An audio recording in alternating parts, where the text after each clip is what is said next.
Senior Softball Podcast, episode number 13. I am Cameron Warren, your host. Today, we are going to talk about the Austin Tournament, Senior Softball USSSA that took place down in Austin, Texas.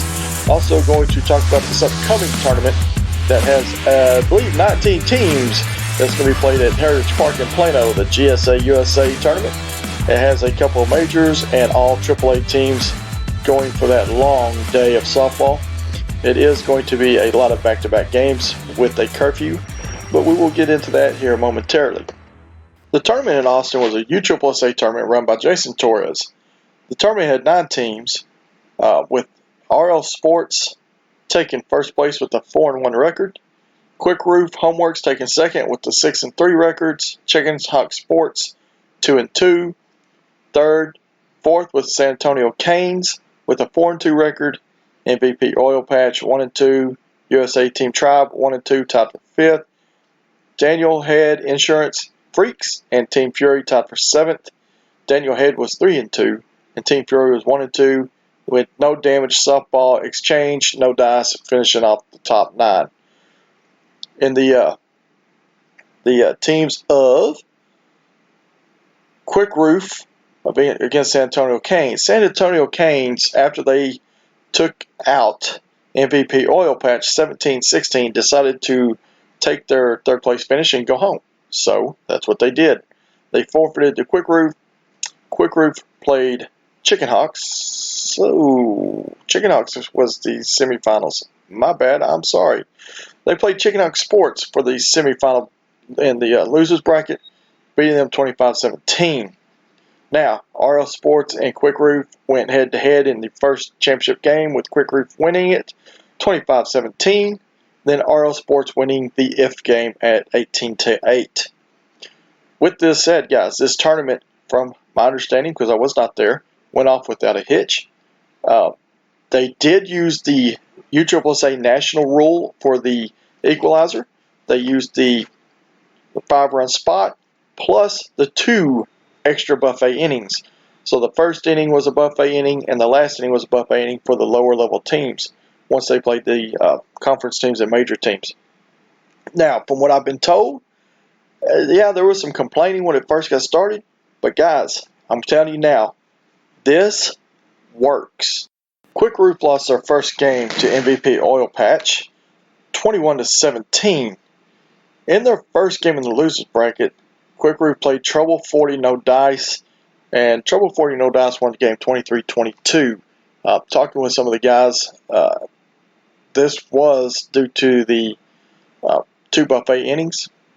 So, I mean, guys, the 2 buffets work for the lower level teams to be competitive. It's hard for a team to take on 2 buffet innings if you're playing against a good hitting team. That lower level team gets up there and they score 10 runs in the first inning. Heck, they score 8 or 9 runs in the first inning.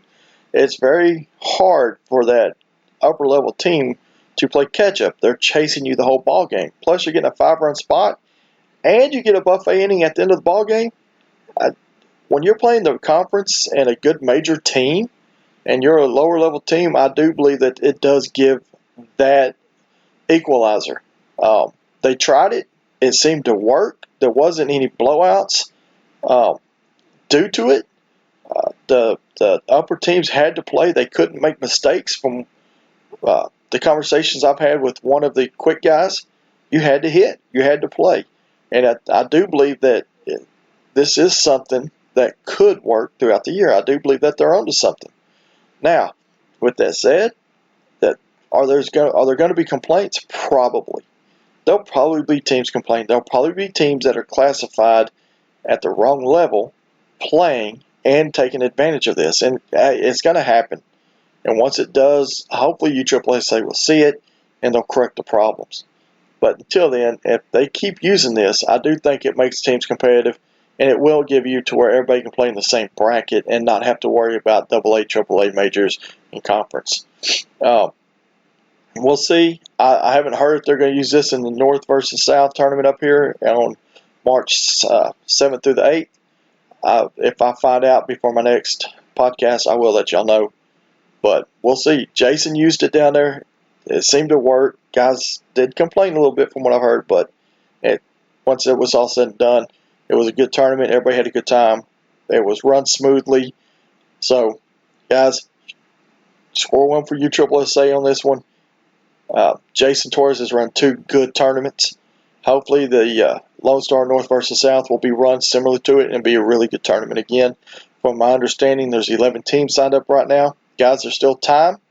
Get on there and sign up. If you are having a hard time finding the link, shoot Jason Torres an email. He'll shoot you the link. Now, I did post a link on my website, Facebook page, so you can go there and find the link as well.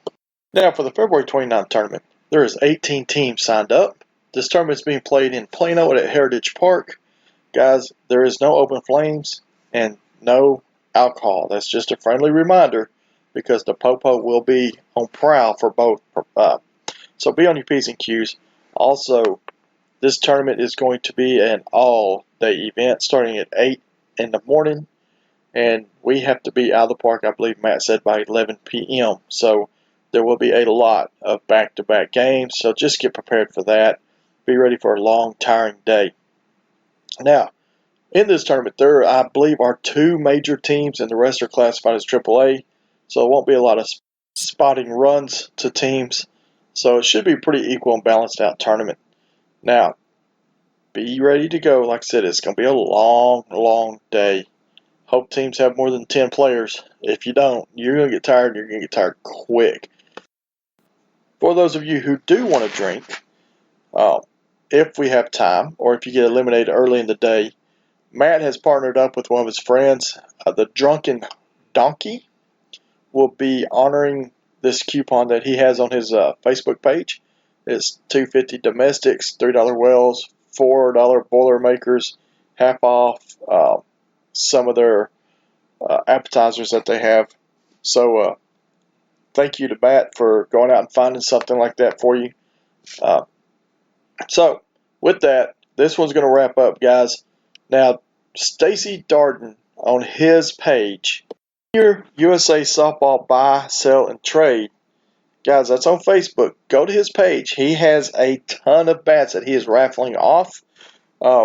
These go to good causes. Some of those money that he gets from these raffles, and he does state it when he posts in these raffles, he donates 100% of the money to help people within the softball community that need it.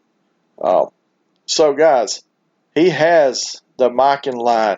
He has the Suncoast Red and the Suncoast White bats. He has the balanced and the end-loaded red melees from last year, the green and blue melees.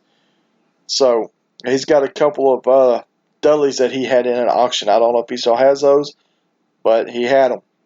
Guys, anything you need as far as bats, you can always call him. He can get it. Also, like I said, his raffles, some of them do go and help people. He does put the money 100% into what he says he's going to do with it. So go to the page, sign up for the raffles. He's a good guy. You win, he'll get the bat to you quickly. Guys, until next time, enjoy it. See y'all out there on the 29th. Don't forget, March 7th through the 8th, North versus South.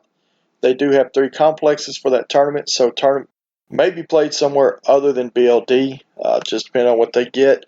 So go sign up for North versus South, March 6th through the 8th. That is the next tournament coming up. It's a quick turnaround for our seniors, but hey, let's fill this thing up, guys. Last check, there was 11 teams. I want this thing to succeed. In order for it to succeed, we have to play in it. Until next time, stay young and keep swinging for the finish.